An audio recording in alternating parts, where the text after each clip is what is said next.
Bem-vindos a mais um Entrevistas. O nosso convidado de hoje é Ricardo Ledur Gotardo, secretário de Finanças do município de Veranópolis. Ele é funcionário de carreira também do mesmo município há mais de 12 anos. Além disso, ele é músico e graduado em gestão pública. Seja bem-vindo, Ricardo. Opa, tudo bom? Sou eu mesmo, Ricardo. E assim, ó, já digo de antemão, não se impressionem com o meu jeito tanto simplório, que nem eu digo sempre. Eu trato todos os assuntos com bastante seriedade, mas eu não tenho solenidade. Acho que a formalidade demais, às vezes, acaba atrapalhando a fluência da vida nos seus mais diversos segmentos. Então, eu sou assim, despachado, apesar de fazer as coisas mais ou menos bem, pelo menos é o que eu tento.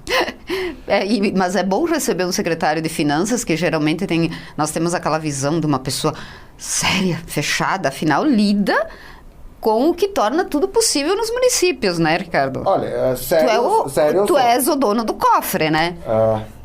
Mais ou menos. Eu sou responsável pelo cofre. A chave é do tesoureiro, que já fui em outra época, mas o dono é a população, né? E sobre a formalidade, eu que nem disse, eu sou essa pessoa assim, sou muito simples, eu não consigo... Claro, existem circunstâncias e situações que exigem outro tipo de portamento, mas eu sou assim, eu uso camiseta de banda, eu tenho...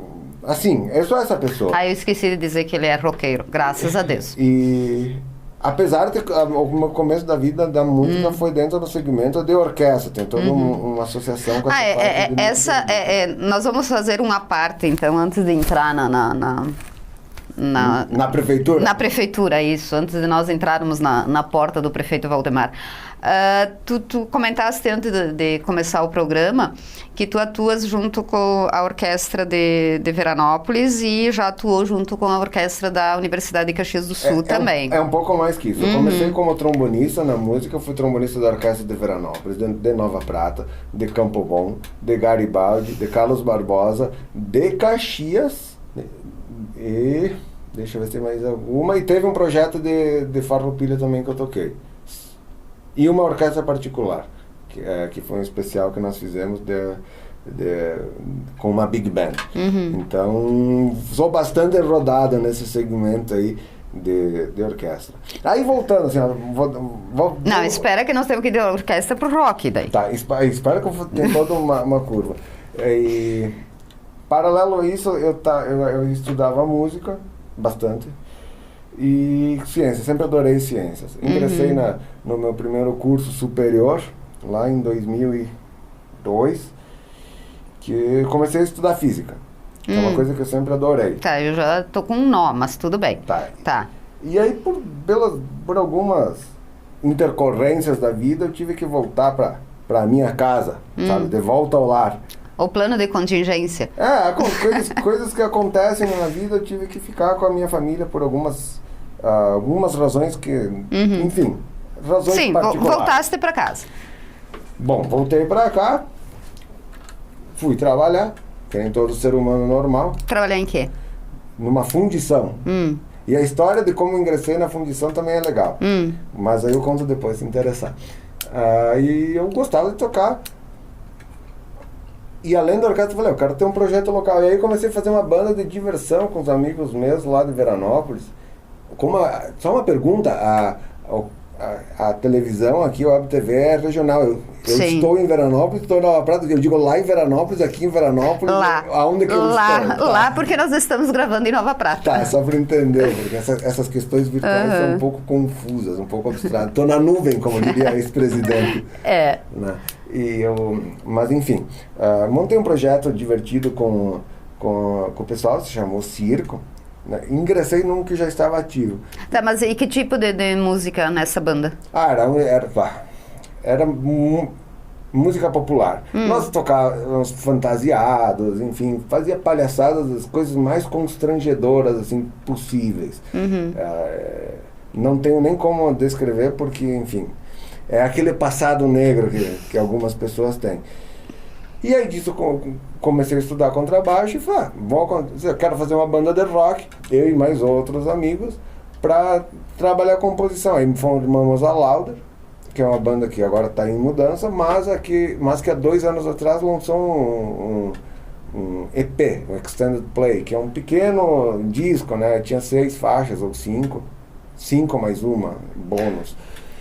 Enfim, essa é a vida do Ricardo Música. Aí eu toco rock and roll à noite, faço produção vinculado a orquestras sob demanda, tipo, produzir um concerto para orquestra de Caxias. Mas aí tu não participas mais efetivamente da orquestra. Roteirizei e fiz a curadoria junto com o maestro Gilberto Salvani para um concerto justamente de videogame, que é um troço que eu gosto muito. Eu confesso que eu vi e obviamente não entendi direito, né? Como é que foi esse espetáculo? Como é que vocês juntaram a música com os videogames? Hoje é muito comum associar orquestra com trilha sonora de cinema, certo? Sim.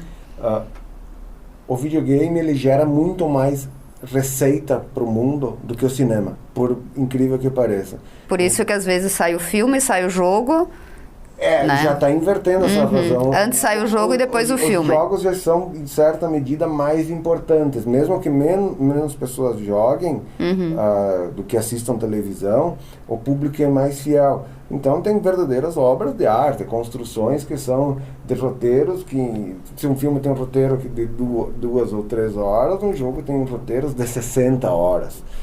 Com complexidade e profundidade, além de ter uma trilha sonora associada bastante grande.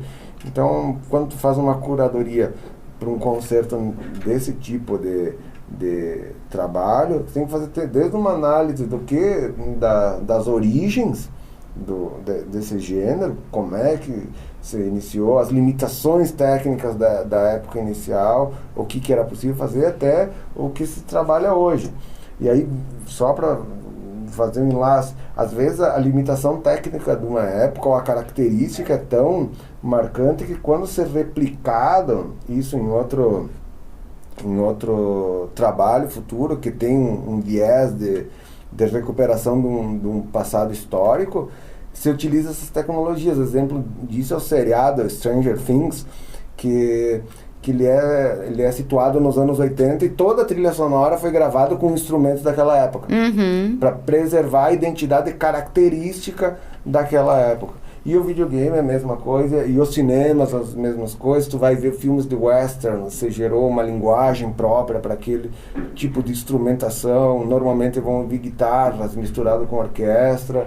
Tu vai ver, enfim, tem N exemplos, eu citei 2 para ser fácil de ver, de conteúdo acessível. Pesquisem, Ennio Morricone, o Bom, o Mal e o Feio, o Bom, o Mal e o Feio, vai ter lá guitarra e enfim, do Western Spaghetti, que se chama Western Spaghetti, que também é uma história legal, porque Western era cinema aparentemente norte-americano, mas foi todo filmado na Itália, que é um troço divertidíssimo. Mas enfim, isso é o Ricardo do campo de música erudita orquestra. Sobre a música erudita e orquestra, deixa eu te fazer uma pergunta. Esse espetáculo foi apresentado em Caxias, né? Foi apresentado em Caxias. E tem a ideia dele ser apresentado em outros municípios ou não? Veja só, a primeira vez que eu fiz isso, a curadoria de um concerto foi também de videogames para a Orquestra Municipal de Caxias. Foi o segundo concerto mais assistido da orquestra. Sim. Em função de N reedições em vários municípios. Foi um programa muito assistido. A dificuldade da repetição desse concerto em outras cidades é que ele tinha algumas exigências técnicas bastante altas. Um telão de LED muito grande num formato específico, plataformas que se movimentavam para os instrumentistas poder desenvolver algumas coisas em lugares não convencionais, digamos assim. Então, dificilmente ele vai ser reproduzido em outra sala de espetáculo, mas fatalmente lá na universidade ele terá repetição, sim, reedição, sem sombra de dúvida. Tá, mas aí tu tens esse lado da música clássica, erudita, e a produção de eventos, mas tem o lado rock também, né? Tem o lado rock, toco com a Lauder, toco contrabaixo, componho rock and roll, produzo, junto com os meus amigos, um festival de rock and roll em Veranópolis chamado... Que já é tradicional, né? Já está garantido no calendário regional. Isso aí, no feriado de 15 de novembro. Acontecerá de novo esse ano. Mas já podem se programar, então. Então, é um gênero que é a porta de entrada para todo adolescente da minha época. Hoje já não sei como é que funciona isso. Tá, agora falando nisso também, né? Nós, apesar de tu seres mais jovem que eu, nós viemos de uma geração do rock, né? Sim. Como é que tu vê hoje o que é produzido, o que é divulgado, o que é ouvido, o que é tocado? Olha, eu tenho bastante respeito por tudo que acontece. A premissa da vida em sociedade é tu respeitar as diferenças. O que acontece, e que às vezes não é bem compreendido, é que a música se tornou, acima de outras coisas, um produto. E um produto que ele tem um valor mensurável, que ele tem que trazer retorno. E isso ele acabou sendo interiorizado pelos produtores, que aí acabam optando por alguns gêneros que têm mais profundidade e conseguem se repetir se reproduzir nas diversas regiões do país com bastante eficácia econômica. Sim. Mas tu achas que então o que é produzido hoje, o objetivo, porque se tu pegares, por exemplo, músicas que foram feitas algumas décadas atrás, elas tinham uma mensagem. Vamos pegar o tempo da ditadura, o tempo mesmo das bandas de rock, do Capital Inicial, do Paralamas no começo, da Legião Urbana, elas falavam daquilo que estava acontecendo naquele momento, quer dizer, de certa forma eram porta-vozes de uma geração. Tu ainda vês isso hoje? Existe, isso existe. E um parênteses, do mesmo jeito que tinha na época da ditadura os artistas que tinham uma conotação de contrariedade ao governo, tinha o Wilson Simonal, que era hiper popular e fazia feijão com arroz, com açúcar, e era legal e tinha mercado. Mas enfim, existe essa postura de contestação política, só que ela está muito segregada. Virou um gênero, acabou segregado porque é complicado, né? Mas aí está mais situado no punk rock. Se tu fores pesquisar punk rock, tu vai encontrar muitas dessas manifestações políticas, coisas que aconteceram também na Inglaterra. A Inglaterra se desenvolveu muito do punk de resistência cultural. Só que não é agradável. Assim, vou ser bem honesto. Posso ser? Óbvio, por favor. Vou até avançar. Assim. Nós estamos numa época de aproximação dos seres humanos. As pessoas querem se aproximar e se relacionar, e todas as ferramentas que existem, elas levam a isso. Tá, mas aí tu vê, se tu contestar, então, na tua opinião, tu te afasta das pessoas? Calma, deixa eu terminar o desenvolvimento. Eu tenho ferramentas de redes sociais, que eu tenho N amigos, que não são pessoas que eventualmente eu nem conheço. Sim. Eu tenho ferramentas para conhecer pessoas novas, e eu frequento lugares, e quando digo eu, sou eu ser humano. Sim. Não eu, Ricardo Ledur Gotardo, porque eu já estou muito bem resolvido na minha parte pessoal. Tem todos esses instrumentos, e quando eu vou para um lugar de entretenimento com música, eu quero algo que não gere conflito, que seja fácil a assimilação e que não precise me preocupar. Nem pensar, no caso. Exatamente. Tá. Então, certamente vão ter ciclos harmônicos bastante simples, vão ter ritmos que não oscilam muito, pouca dinâmica, e letras cuja profundidade não seja muito grande. Que é bem rasinho. Nós falamos sobre música. No próximo bloco, nós vamos entrar, literalmente, nas finanças do município de Veranópolis.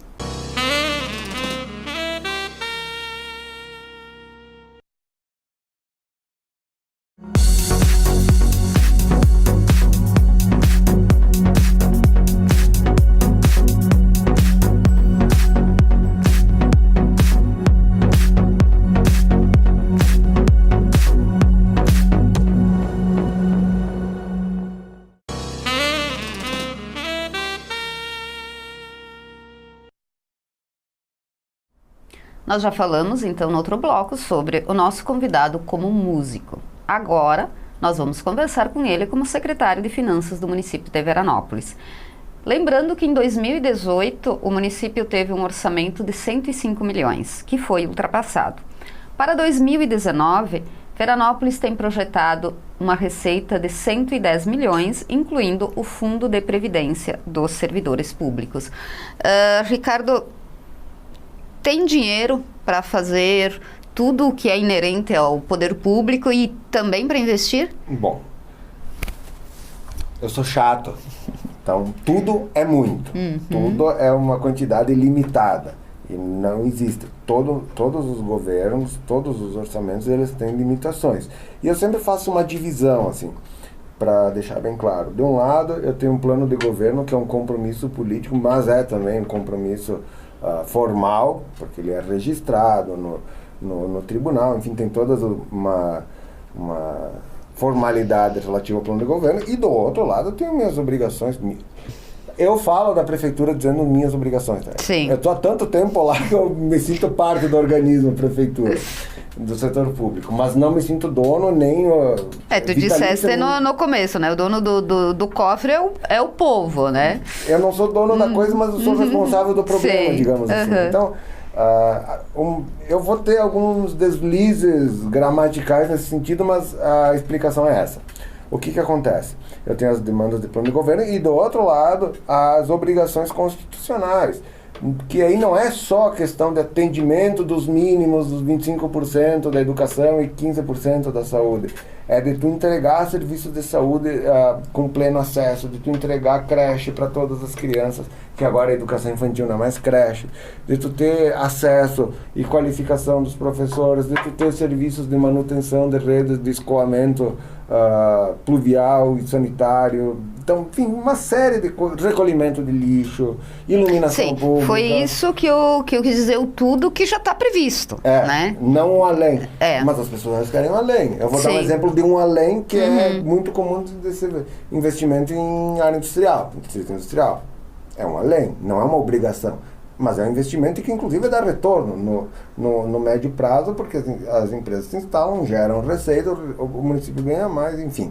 Tem um ciclo virtuoso associado ao investimento de distrito industrial ou em agricultura, setor primário. Sim. Sempre que tu ajuda, mesmo que seja no escoamento, com ruas, com pavimentação, com acesso, com rede de água, tu está investindo na produção primária que retorna em riqueza para o município, que é distribuída de uma forma geral, né? Sem ser para um segmento ou outro. O retorno é total, não é específico, aí, né? Respondendo, dá para fazer tudo? Dá. Não dá para fazer tudo. Tem como fazer o principal? Eu acho que sim, porque... Vou falar do caso de Veranópolis e eu falo sem constrangimento, porque é uma realidade que tem... Quem assistiu... Até porque tu conheces bem, né? Sim. Quem assistir esse programa daqui 3 ou 4 anos vai ver que algumas coisas vão ter mudado, mas durante algum tempo vai ser atual. Hoje nós temos um problema em Veranópolis, que é com relação a obras de infraestrutura urbana. Problema por quê? Porque as obras levaram um pouco de tempo a mais do que foi planejado, em função de vários fatores, que não vem aqui ao caso discutir, até porque não é da minha especialidade, e poderia falar alguma bobagem, então evito. E que fatalmente geraram transtornos, esses atrasos, para os proprietários, para os empresários da região, para os moradores. Eu falo especificamente dos moradores da Palugana, que é o bairro mais baixo de Veranópolis. Mas, por outro lado, tem no horizonte de eventos próximos o quê? Uma revitalização do bairro, uma supervalorização dos imóveis, um aumento no acesso e do uso de pessoas daqueles bairros, que vai acabar trazendo, ou levando, porque eu estou aqui e não lá, levando mais clientes. O que está sendo feito ali na Palugana, Ricardo? Vai ser a Avenida Oswaldo Aranha. Ela corta a cidade, né? Corta a cidade, ela vai ser remodelada e asfaltada. Toda ela, do início ao fim? Sim. Então... Isso é uma obra de quanto? De um investimento total? Eu não vou dizer tudo porque eu posso errar, mas é alguns milhões, quase 3 milhões. Poderá ter alguns aumentos ou diminuições no decorrer. E isso está sendo feito com recurso próprio ou tem emenda parlamentar? Tem emenda. Convênios? Vamos lá. Tem emenda, tem operação de crédito e tem recurso livre da prefeitura. Então, tem um misto de valores aí que compõem a obra. Então, assim, gera transtorno? Gera transtorno. Ok. Mas aí tem uma parte que é interessante. Se ao mesmo tempo o governo ouve críticas em decorrência dessas dificuldades, não se ouve críticas a respeito dos serviços de educação, por exemplo. Sim. Para ter um contraponto. Não se ouve críticas. Claro, algumas questões relativas à saúde são inevitáveis. É que é uma área muito sensível, né? É uma área né? sensível e que todo mundo chega na prefeitura, mesmo que a competência não seja da prefeitura. E quando eu digo competência, vamos esclarecer, é no sentido de ser responsável... De que poder fazer. Por atender determinada demanda. Sim. E isso é importante? Pô, se no básico, no fundamental, eu não tenho crítica, quer dizer que o governo está atendendo bem.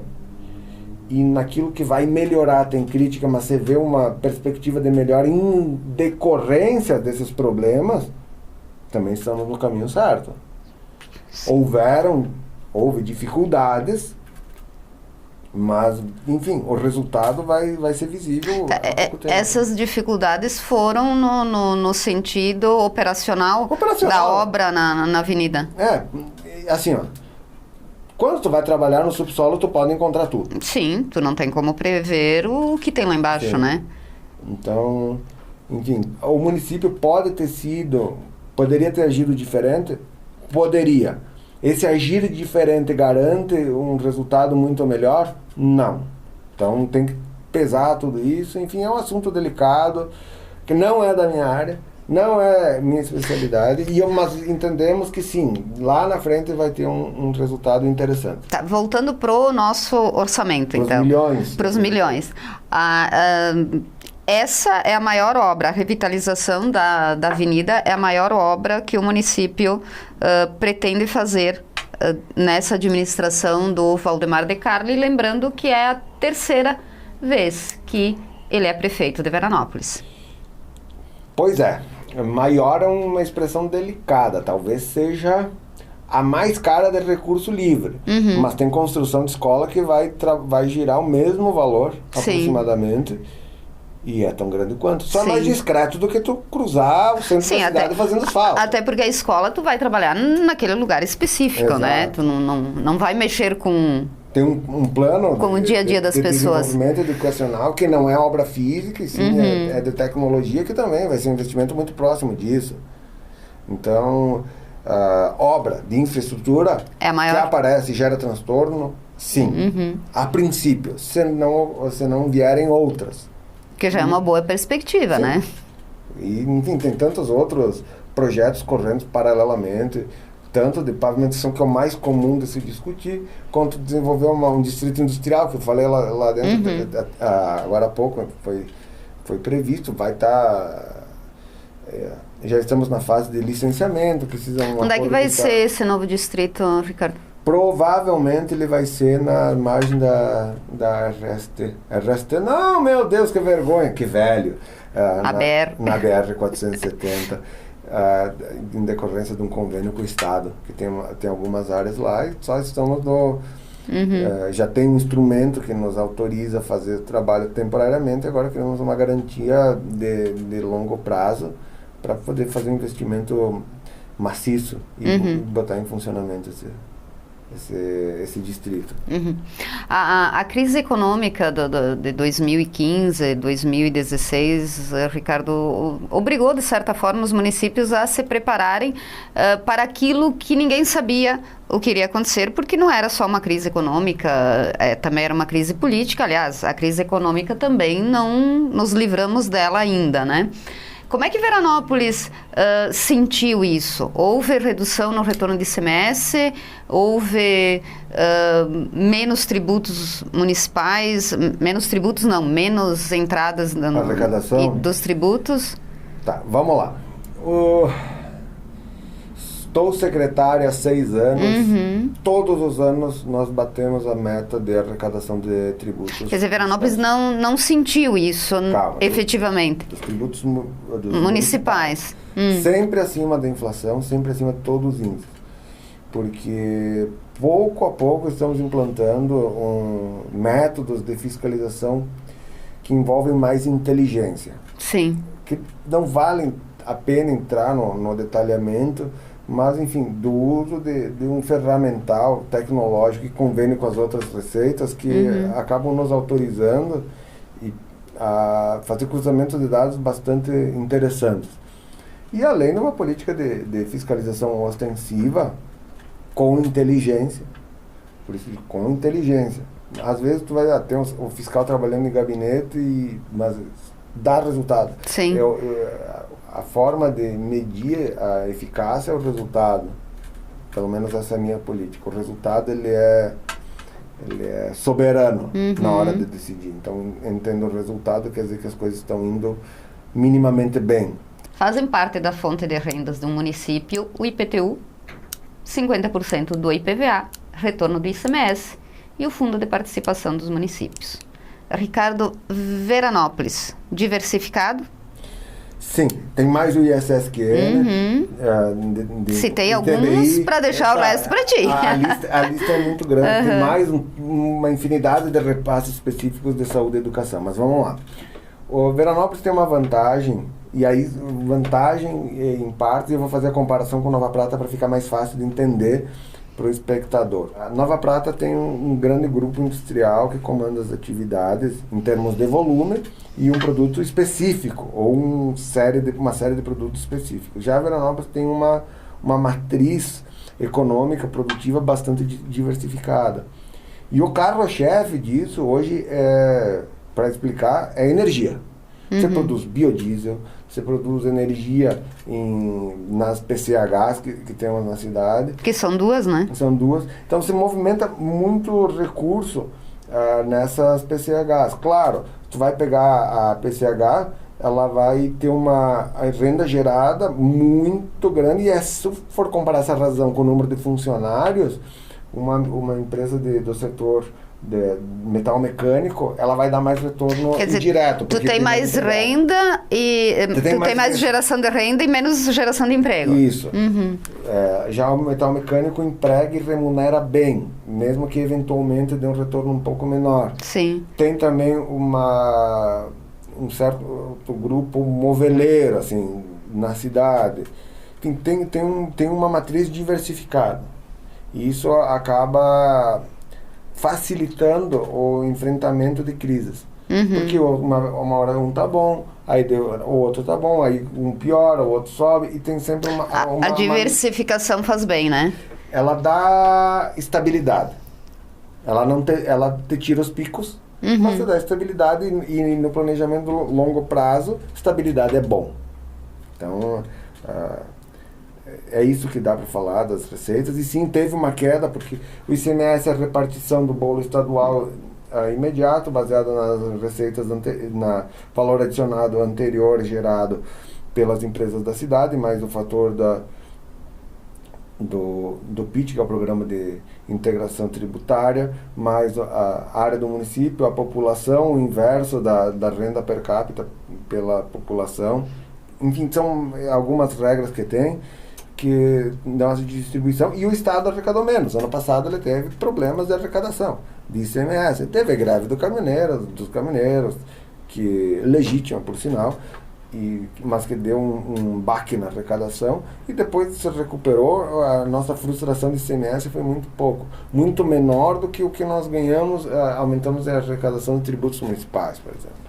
Então, tem esse equilíbrio entre as receitas, e conseguimos, aí sim, explicando aquele assunto que nós entramos há alguns minutos atrás, enfrentar as crises econômicas de abrangência nacional, não com tranquilidade, mas eu diria assim, com bastante profissionalismo, porque quando tu não sente efeitos da crise, não quer dizer que tu não tomou medida, né? As medidas foram tomadas, as contingências foram feitas, E o resultado vem, porque todos os anos que estou secretário, nós tivemos superávit em todos os recursos.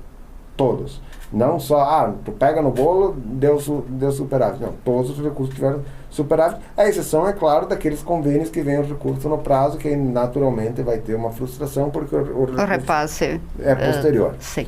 Então, é basicamente isso. Aí o superávit, só para explicar, ele é a relação também da tua despesa e a receita. Se eventualmente a receita não acompanhou a previsão, a despesa também foi diminuída de forma a respeitar esse comportamento. Falamos sobre economia. No próximo bloco, nós vamos falar também sobre política.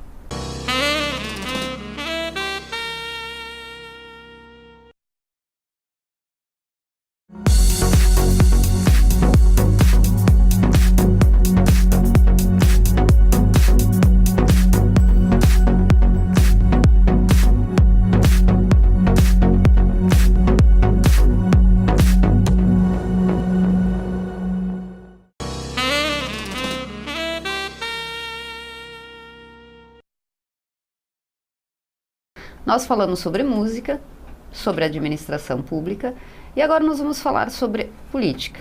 Vamos começar a nível municipal. Ricardo, é fácil administrar a situação financeira de Veranópolis, que muito bom que esteja bem, né? Sim. Com a política local? Sim. O que acontece? Nós temos compromissos muito claros, que nem eu falei anteriormente. Tem os programas de plano de governo, os programas obrigatórios, em decorrência de obrigações legais e constitucionais, e uma disponibilidade em decorrência do equilíbrio fiscal do município. E sim, o prefeito acaba se aconselhando com todos os secretários a respeito disso, diz como é que vamos desenvolver determinada atividade e em que tempo.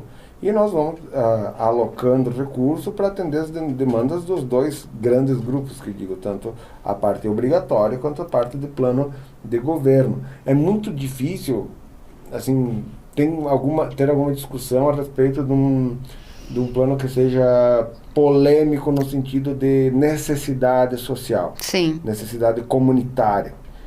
Porque o serviço público ele é de modo geral para todos, não que ele atenda todos no mesmo modo, no mesmo tempo, mas é para ter uma grande abrangência. Eventualmente tem alguma discussão, mas aí é pontual, quando se trata de algum evento, especificamente gera mais discussão ou apoio a determinado evento ou grupo ou entidade, que aí tem algumas ações discricionárias do prefeito. Você vai fazer parceria para uma atividade ou outra, enfim. Mas nada que gere conflito. E, diga-se de passagem, sempre que há divergência de ideias, se fala muito abertamente, se posiciona e se chega a um consenso, a um razoável de como conduzir. E nesse particular, tanto o Cacá que eu trabalhei, quanto o Valdemar que eu trabalho agora, sempre foram bastante razoáveis, nunca tive problema nenhum dessa natureza. Tu és filiado a partido político, Ricardo? Sim. O que acontece? Eu sou muito fiel às pessoas que eu trabalho. A lealdade é imprescindível, né? Então, o que aconteceu? Quando eu ingressei na área política do setor público, o Cacá me fez esse convite. E a me filiar ao partido dele, PDT? Ao PDT, e me filiei à época, hoje estou filiado ao PDT, discuto os temas dentro. Honestamente, eu vejo N problemas, tanto na esfera estadual quanto nacional, mas eu tenho divergências severas. Porém, a turma do bairro que eu moro é legal. Então, eu não sou um militante partidário, sabe? Não sou. Mas a turma que eu me envolvo é legal. Que é essa turma do partido. Aliás, isso... Então é assim que funciona na cidade pequena. Vamos ser sinceros. Isso... Tem o Grêmio, tem o Inter de cada cidade, e mesmo que tenha um partido ou 10, tem os dois lados ou 13, e é assim que funciona. Isso ficou bem visível nas eleições do ano passado, né? Por exemplo, o partido a nível municipal, ele tem uma característica. Sim. A nível estadual ele tem outra e a nível federal ele já tem outra. Certo. Tu preferes ficar na local que é o que mais nos atinge, na verdade, né? Eu vou dizer o seguinte, eu me relaciono com quem eu conheço. Ponto. Só isso. Se eu conheço o prefeito e gosto dele... Não interessa o partido. Com o prefeito. Se eu conheço o presidente e gosto dele, eu me relaciono com o presidente. Se eu não gosto, eu não me relaciono. Sim. Não vai ser uma sigla que vai me obrigar, não vai ser uma sigla que vai me te impedir. separar. Entramos nisso. A polarização que houve na última eleição, a nível, claro, federal, estamos falando Sim. agora, né? Como é que tu, afinal, sendo filiado a um partido e trabalhando na administração pública, tu tens esse contato, né? Sim. Como é que tu viu essa polarização? Olha, primeiro que eu acho sadio.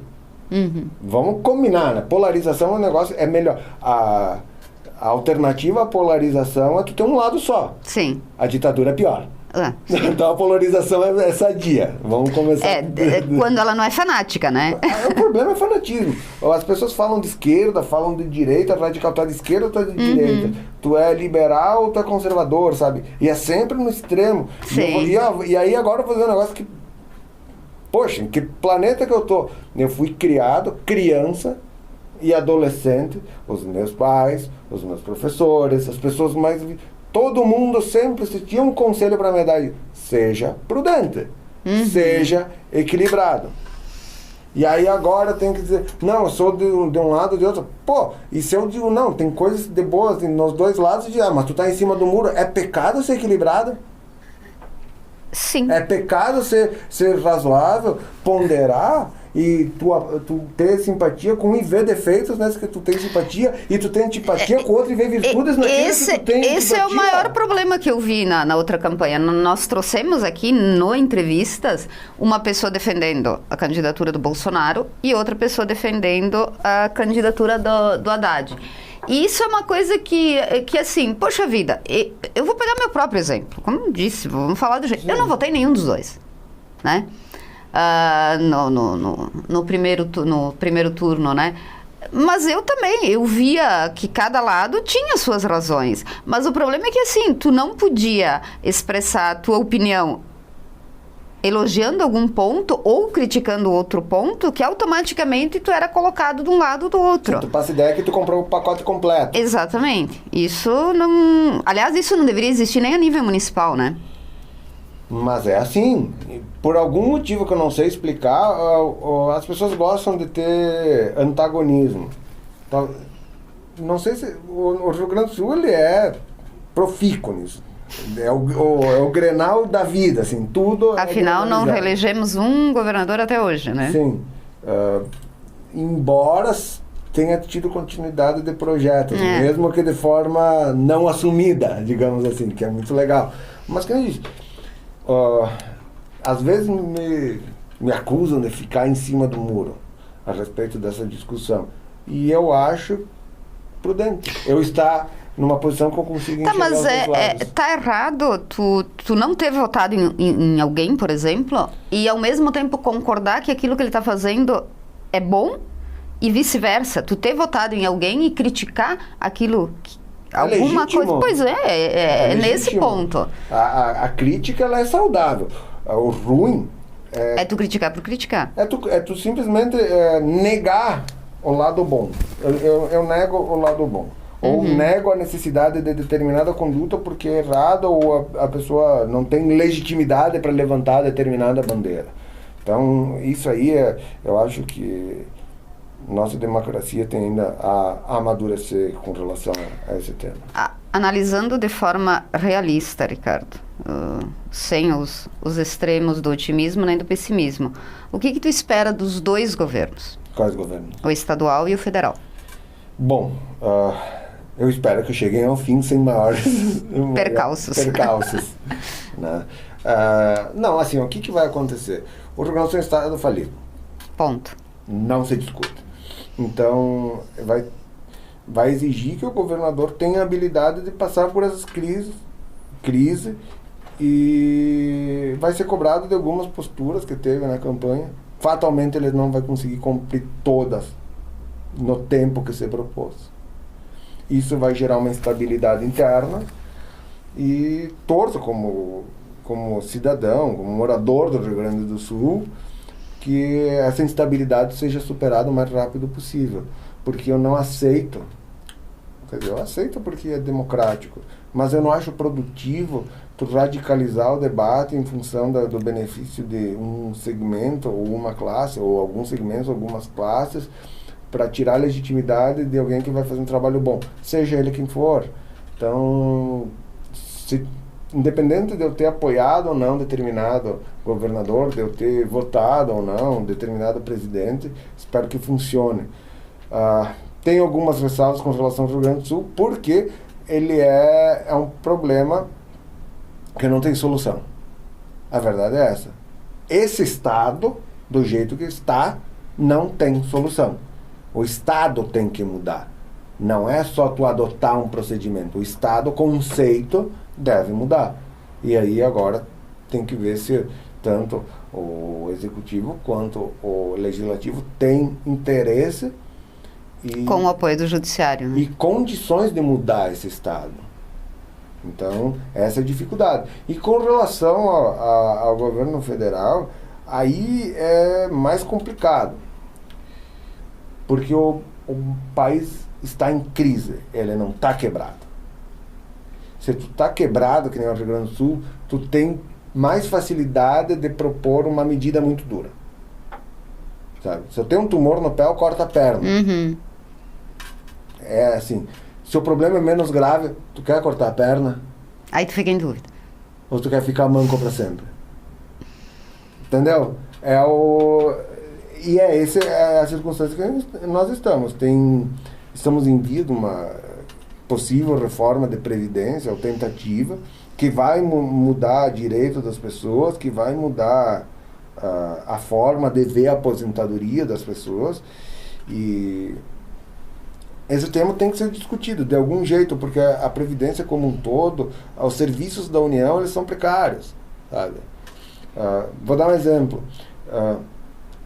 Vale mais a pena tu aposentar, veja só, a pergunta é dramática, aposentar aos 60 anos e ter uma fila de serviços de saúde de alta complexidade de 3, 4, 5 anos, que poderá tu estar na fila, ou tu se aposentar aos 62 anos, ou 65, e tu ter esses serviços garantidos. Essa discussão... É disso que nós estamos falando. Não é eu vou aposentar mais cedo ou mais tarde para pagar juro. A minha opinião aí, no caso, né? Existem diferentes segmentos de contribuintes da Previdência, né? Aí vamos, por exemplo, um pedreiro. Sim. Um auxiliar de escritório. São duas atividades muito diferentes. Sim. Tu acha justo que o que vale para um vale para o outro? E aí nós não estamos falando de tempo de contribuição, tá? Nós estamos falando de tipos de atividade. Tá. Então, e aí eu vou pegar a tua pergunta e vou melhorar. Tu acha que existe condições numa sociedade plural, que nem a que nós vivemos, de fazer uma distinção de todas as atividades possíveis? Por isso que devia haver um meio termo. Mas o meio termo é tu normalizar isso, é tu tratar igual. A reforma da Previdência precisa acontecer, mas de uma forma que determinadas categorias de contribuintes ou de trabalhadores seja menos atingida do que as outras em função da natureza das suas atividades. Certo? E aí eu já avanço. Hoje essas diferenças, elas são respeitadas? Mas e tu acha que persistirmos nisso é a solução? Daí eu avanço de novo. Não estou defendendo um lado ou outro. Nem eu. Mas vamos pegar. Quem tem maiores benefícios hoje? Né? Se eu tiver uma reforma que normalize isso, que deixem todos no mesmo padrão, quem que ganha e quem que perde? Ou quem que perde mais? Ou quem vai ganhar mais? Não, ganhar ninguém vai ganhar. Esse é o ponto. Ou pelo menos não vai perder nada. A menor diferença, fatalmente, vai ser de quem tem mais dificuldade hoje. Vai ser esse que vai perceber com menos intensidade. Quem vai perceber com mais intensidade é quem se aposenta 5, 10 ou mais anos a menos do que o trabalhador comum. Esse vai sofrer. Sofrer o impacto de uma eventual reforma. Pelo menos essa é a minha leitura, que deveria ser assim. E aí, nessa forma, tu vai criar um equilíbrio. Claro, se eu acho justo um minerador de carvão se aposentar com 65 anos, e tu saber que tu tem... E aí, o pessoal fala muito de expectativa de vida, né? Porque expectativa de vida em determinada cidade, determinada região de tantos anos, então como é que tu vai ter uma aposentadoria a partir de... Só não é assim que se faz a conta, tá? Porque na expectativa de vida tem mortalidade infantil, Sim. tem a mortalidade adolescente, tem tudo. A Previdência, ela trabalha com a sobrevida a partir do momento que tu se aposenta. Então, a sobrevida do brasileiro, ela vai quase a 80 anos. A sobrevida para quem chega aos 60. Então, posso estar um pouco equivocado nos números com precisão, mas essa é a ideia. Nós temos uma expectativa de vida geral e uma sobrevida de quem chega a determinada idade bem diferente. E é isso que tem que ser entendido, né? Não estou dizendo que... Tem muito dado, tem muita pesquisa, e tu usa os dados como tu quiser. Infelizmente, as pessoas comunicam o que querem, da forma que querem, para induzir determinado pensamento. A Previdência, lá, dizem que é superavitária, só que com a DRU, que é a desvinculação das receitas da União, acaba tendo algumas das contribuições, elas se perdem no processo. O governo atual defende uma desvinculação total das receitas, alguns governos defendem a vinculação total. Eu, honestamente, acho que a Previdência deveria ter vinculação total. O que é da Previdência está aí, mas Previdência, né? A parte de benefícios ser tratada separada. Aí os benefícios e outras questões vão para o orçamento geral, que aí tu separa. Sim. Eu guardo, ponho 10, o empregador põe 20 e põe para render. Esse que é o fundo de previdência, que é o regime de capitalização. Isso dá equilíbrio, funciona. O problema é que tem um monte de gente muito bem aposentada, que vai ter pensionistas que vão receber em decorrência dessas aposentadorias durante muito tempo e que não contribuíram devidamente. E isso está sendo sustentado por quem está trabalhando hoje. Quem trabalha e contribui, que diz, eu contribuí, tenho direito. Cara, sinceramente, tu tá pagando a aposentadoria de outro. Sim. Com direito que tu não tem. Isso que tem que ser interiorizado para as pessoas. As pessoas têm que aceitar que elas estão pagando a aposentadoria de quem tem muito mais direito que eu. Essa é a real. O resto, com todo respeito, é papo furado. Faltou tempo. E esse é um assunto que renderia muito. Ricardo, obrigada pela tua presença. Eu que agradeço o convite para estar aqui. Me coloco à disposição para eventualmente retornar. Sabe, me desculpe se falei rápido demais, se confundi minhas ideias na hora de me expressar de alguma maneira ou outra, porque quando eu falo de assuntos que eu tenho muito carinho, como tanto o setor público quanto a música, eu acabo fazendo ligações muito complexas a respeito de todas as minhas experiências de vida. E, enfim, eu falo com a maior espontaneidade possível para não mascarar quem eu sou ou quem eu penso. Frustro, às vezes, com alguma opinião um pouco mais assertiva sobre determinado assunto ou não, e já assumo, posso dar algumas opiniões equivocadas, poderei receber críticas, não, mas cara, tu falou bobagem, pode ser, a vida é isso, é tu ouvir a crítica e tu melhorar com ela, tu tá disposto a ser julgado pela comunidade. Quando tu entra no setor público, tu tá aí. É que nem quando sobe no palco, tu tá dando a cara a tapa para a vida, né? Eu não estou me escondendo.